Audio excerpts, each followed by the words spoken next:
আসসালামু আলাইকুম বন্ধুরা, আজ দিনে জুলাই রোজ শুক্রবার। সবাইকে জানাই মঙ্গল।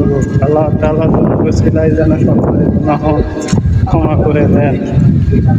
বন্ধু সবাই মিলে গোসল করে ফ্রেশের উদ্দেশ্যে যাইতেছে। সবাই মিলে আল্লাহ তাআলা পবিত্র শুক্রবারের দিন আল্লাহ তাআলা সকল গুনাহ ক্ষমা করে থাকেন। আমার জীবনে কতটা পাপ করেছি সে একমাত্র আল্লাহ তাআলা ভালো জানেন। আশা করি এই জুমার উসিলায় যেন সকলের গুনাহ যেন ক্ষমা করে দেন। আল্লাহ তাআলা পবিত্র জুমার দিন সকল গুনাহ ক্ষমা করে থাকেন। আশা করি আমরা খরচ ইবাদত করি, আল্লাহ তাআলার দেখানো পথগুলো অনুসরণ করি। আমরা সপ্তাহে একদিন আমরা সময় পাই, আল্লাহ তাআলা গুনাহ ক্ষমা করে নিই আমরা সকলেই।